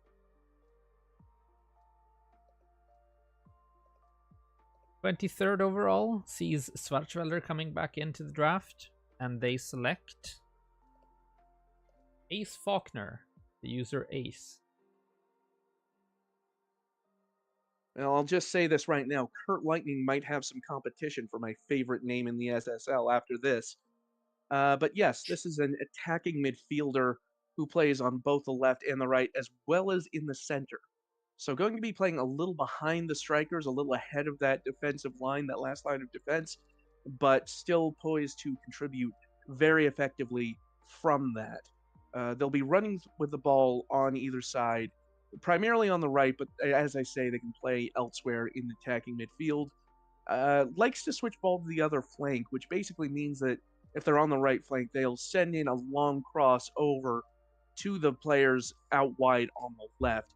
So in the intent of catching players off guard, which is it can certainly be a very effective tactic uh, when used effectively. 13 dribbling backs that up, along with 15 decisions, and also 13 flair is very nice to see as well. Certainly certainly one of the more luxury stats I would say is flair, but it's always great to see when a player has invested in that because it really can make a difference on occasion. That little extra something, so to speak. But yes, we'll be looking to make runs up the side or even through the middle if they're in the center. It can do so with great agility and with a great burst of speed, and should be able to more likely to play players in or perhaps to take the shot themselves. But overall, should be very tricky with the ball. It should be exciting. I'm interested to see how Ace goes about this player development here. Sorry for the background noise here, but um, I think that I think we could see a lot of creativity. When you're talking about flair, one of the nice things about flair is that as you get to a more mature build with your player, you'll be able to um, see that player get creatively by stronger defenders with more talent, and so yeah, maybe flair's a luxury at this early stage, but I think when you get into some of the latter parts of your career, when you've got 1800 TPE, that flair can come in really valuable when you're trying to break down defenses that might take 90 minutes to break them down or 120 minutes to break them down in a game that goes to extra time. So um, just on a user basis here, I think Ace is really well known in sim leagues. Got a great history of developing players that have gone on into multiple different Hall of Fames in different sim leagues. So I think you're talking about a very great pick for SFE, especially this late in the draft. Just a quality user, quality player, and yeah, should be a great fit. Only 8 appearances in the academy, but did manage 3 goals from 2.5 xG, so that's a testament to their finishing for sure. And ultimately, it's going to be going into that SFB Montreal setup. There is certainly no lack of talent in that organization. So from day one, Faulkner is going to be in a very good situation in order to develop. And honestly, I think this is about the best situation Faulkner could find themselves in. A team very that's very tactically astute, that can really get the best out of their skill set. So yeah, I think this is a solid pick for SFB, and it's a solid place for Faulkner to land. This is a win-win in my book. And with that, we can round off the third round with pick number 24. Hollywood coming back in to select Aaron Ford, the user AFord99110. Well, once again, this is a player that is focused on shooting from fairly far out. The only difference is, whereas other players have invested in long shots, this player not really as much. It's more so focused on dribbling through and finishing. So a little bit of a different viewpoint on that, but should still have plenty of talent to get into threatening positions in the first place. And 15 finishing cannot be discounted, certainly. Only 3 appearances in the academy, so there's not a lot of tape to go through, but they are fairly quick and as we touched on previously, high flair, which will come into play later on once they have done a little bit more development. One thing that does intrigue me though is 15 leadership. And that's a stat. That's an attribute that doesn't really get a lot of press, but it is very intriguing to see investment in that. And honestly, I think that could be a little bit of a sneaky benefit for this Hollywood side. Just another player that can really step up and lead by example with their play. Can be a real unifying force, a player like this. So on the whole, I think this is a very strong start for this player, and Hollywood once again investing in the in the draft in younger players. Yeah, well, obviously only played 3 times for Victoria Falls in the academy, but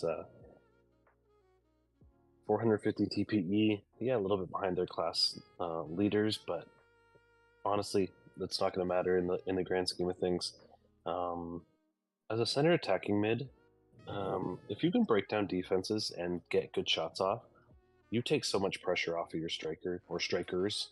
And I mean, Hollywood's got a history of using 3 strikers at once, so anything that a central attacking midfielder can do to reduce the load on those striker or strikers will be great. And I think it's a low risk take for Hollywood for sure.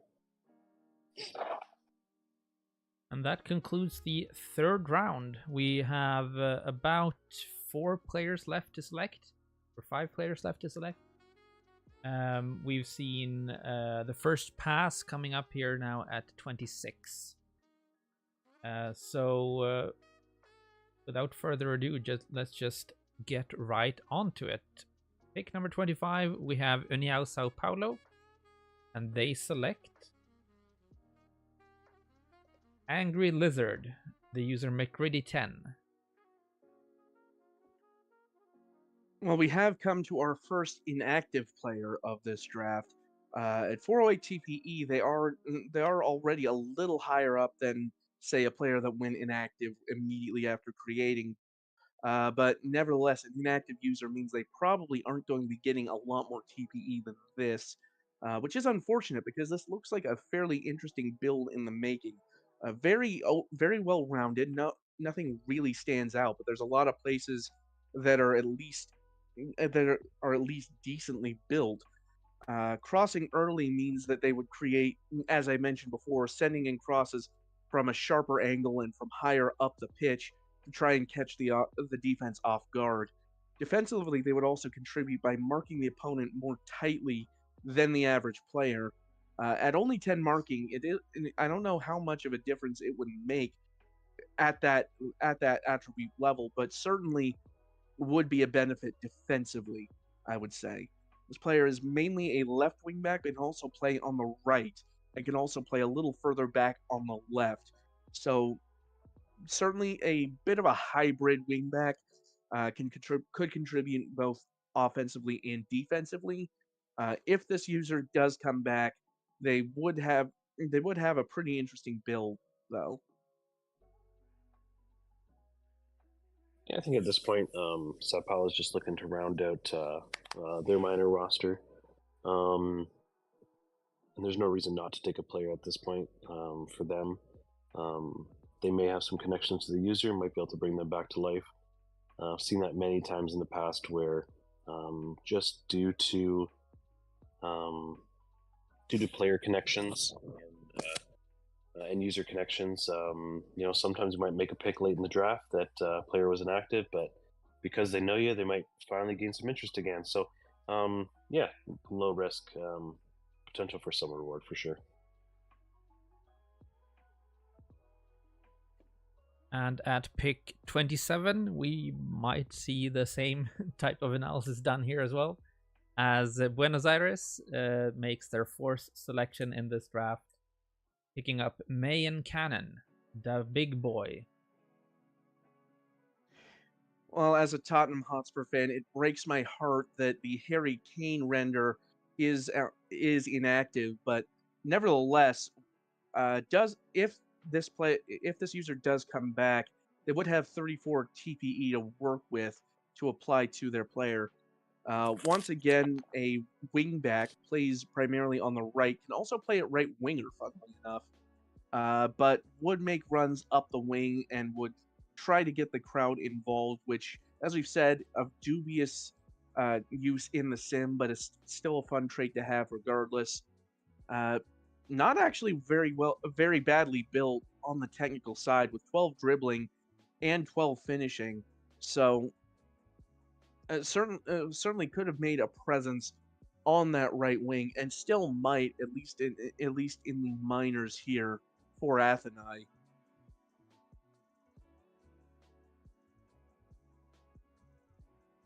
I think, yeah, I could repeat my same thoughts again, but yeah, at this point in the draft, you're really just looking for someone to either round out your minor squad or hope they come back. Yep. You know, I would love to see this user return. I think it'd be great. Honestly, for a player that wasn't around, did quite well in the minors. 6 goal involvements in 9 games. Like that's a good player. Good defensive involvements as well. So, you know, honestly, even if they don't earn, that's a decent build to fill in on a minor squad. And if they do earn, I mean, that's, you know, it's a win at this point. One of your last picks in the draft, you're just always hoping for something. So, Pick 28, we have Tokyo, and they select Jerry Garcia, the user Sopath. Well, if I knew more about the Grateful Dead, I'd make a Grateful Dead joke here. But nevertheless, another striker taken by Tokyo here, again, presumably as a way to round out the minor league squad in Cairo. 13 lung shots and 13 technique are the main highlights here, and also some effectiveness from free kick as well. You see there on the left, 3 goals from 15 appearances. So was still effective in the academy despite not having any TPE after creation. So it'll be interesting to see if they can take any goals from shooting from distance and curling the ball with those long shots and an 11 finishing as well. Certainly could chip in with a few surprise goals for Tokyo. I don't see them making too much of an impact at majors level unless Sopath returns, which they might. But unless that happens, this does feel like they are trying to give a little bit of reinforcement to Cairo here. a fun little history lesson for us here. Sopath's first player, Mazrim Tame, was one of the first 2 ever recipients of the Team of the Year award for wingbacks or fullbacks, and Sopath was also one of the first in the SSL, along with Omni, to run a podcast. So, sure, they haven't earned anything right now, but this is also a user that is known to spurts and bursts of involvement. So, Soap knows Ham well, knows leadership in Tokyo well. So I wouldn't be surprised if we did see them earn. Maybe not consistently, maybe not every single week, but I could definitely see them coming back and being involved in the organization in some capacity. And that is certainly the hope. And Sopath and anyone else who has been drafted who's inactive, if you happen to be watching this, there is still time to return and begin earning TPE if you so desire to. Certainly, there's never a cutoff, at least until there's never really a cutoff that you can't be involved anymore. Like if at some point you do want to come back, the door's always open. So if you are watching and your player has been made inactive, whether they're one of the players in this draft or you've already been drafted in past seasons and have fallen off, by all means. The first regression happens only after the 9th season, so and that's about a year and a half, calendar years, I think. Or maybe even 2 years. So yeah, long time. You still have time to come back, definitely. The rest of the 4th round sees passes, so organizations have decided to not pick up any more players. And with the 5th round starting, we see União Sao Paulo making their final selection of this draft. And we have another animal, Quackval the duck, the user Treadpalo. Well, cards on the table, I picked Skeledirge, so my expertise with this particular Pokemon is not especially great. Nevertheless, very good acceleration and pace at 15 apiece. Low TPE currently, despite having having appeared for the full season in the academy. I believe this player actually just recently returned to the SSL, which is very good news for Sao Paulo if that is indeed the case. Shooting with power, it does tend to make up for lower finishing. 10 isn't that low, but but in this case, it should help out unless and until that finishing does eventually come up. Dictating the tempo is also an interesting trait to have on a striker. I'm not especially sure how that will play out. I would imagine that it'd be best used in a more deep lying capacity, just to sort of play a little bit further back as opposed to a more advanced forward. So it'll be interesting to see how that interplays with the rest of the tactic. But the fact that I believe, again, I could be wrong, but the fact that this user has returned does make this a much more valuable pick than meets the eye, in my opinion. Yeah, I think this is just a great example of why, as a manager, you should always scout players, even if they went inactive. A little touch base with the user never hurts, and sometimes you realize that player, sometimes they forgot they created, sometimes they didn't feel like they were connected to the league at all, and you're reaching out actually re-sparks an interest into the league. So I really hope they turn out for Sao Paulo.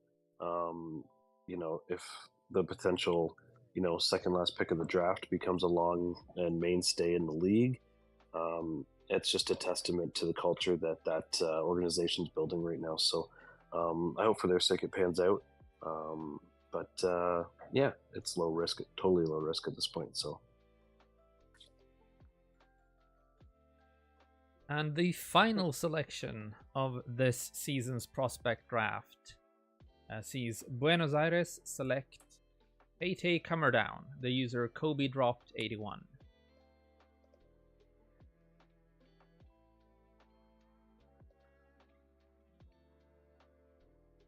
This is another one of those players that presents a very interesting potential build here. The left midfielder, but also can play either further forward as a winger or more centrally in midfield. Dictates tempo, again, it is a little more in place as a midfielder, or as maybe not so much as a winger, but certainly as a midfielder. And also places shots is also another one of those traits that is that can be used to great effect. Unfortunately, only 5 finishing, so they won't get the most use out of that particular trait. Out of that particular trait, but 15 technique might be enough to make up for it. Otherwise, their strengths lie more in passing and dribbling, both of which are rated at a 15 out of 20. Vision at 15 as well will help find the ideal pass from the wing. 46 bank TPE, so the only TPE that's been invested is their starting 350. If they end up coming back, the extra 46 will help to shore up some of those holes in the game. But until that happens, should be helpful in the academy for Athenai. But other than that, another inactive user, unfortunately. So it all depends on whether they're able to return, whether the Buenos Aires Athenai manager group are able to coax them back into the SSL. And that concludes the draft. We see the 4 rounds here. The 2 picks in the 5th round are not shown on the screen. There was too little space remaining. We've been at it now for about 2 hours, so my brain is getting a bit jumbled. Any final thoughts before we head out? Well, it's like I said earlier on in the draft. It's heartening to see a lot of defensive players in this class. Usually, that's one of the more thin areas in a given draft class. So the fact that there are so many defenders, especially out and out defensive players, as opposed to defenders who can also play the ball and attack, just seeing so many out and out defensive players is really surprising, but it's a welcome surprise. I think raising the quality of defense in the league is always a worthwhile endeavor, even if it's not not the position group that gets the most highlights. It's always important. The saying goes, offense wins games, defense wins championships, and that is very true, especially here in the SSL. A lot of teams with a really strong attack, but you also have to be able to prevent teams from attacking against you. So kudos to those who made defensive players, and honestly, hopefully they will continue to develop and grow even more stalwart in defense. Yeah, I think there's a lot of teams that could be very happy about this draft. Hollywood walking away with 5 players. I think Sao Paulo, I think they had 5 players as well. Maybe it was 4. Either way, Buenos Aires getting some good depth as well. Like a lot of these teams that are on the rebuilding side of things, like they're really grabbing some good picks for their future. It's going to be really interesting to see how teams like SFE and Reykjavik are able to mix in these young players with rosters that have some real depth to them, and teams like Tokyo who have got a great history of competing at kind of all levels, mix in their players as well. So it's a deep draft. I think it's going to be a nice little boost to league involvement. And yeah, it just should be really exciting to see how the players pan out. As they get closer to the later stages of their career. So should be good, should be fun, and exciting times ahead for a lot of teams.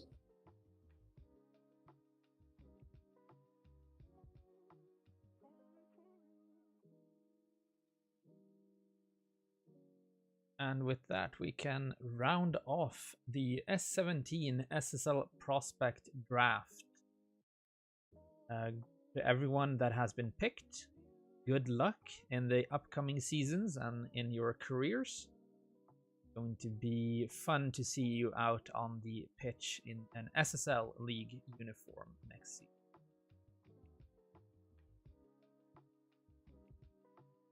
Indeed. Best of luck to everybody who's been drafted, and also congratulations on being drafted.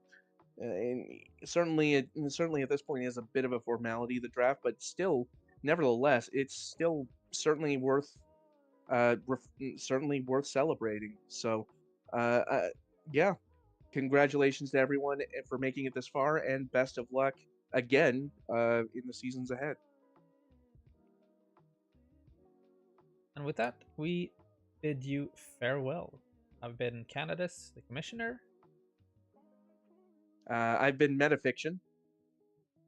And I've been Rashford. Good night. Take care. Take care, everyone.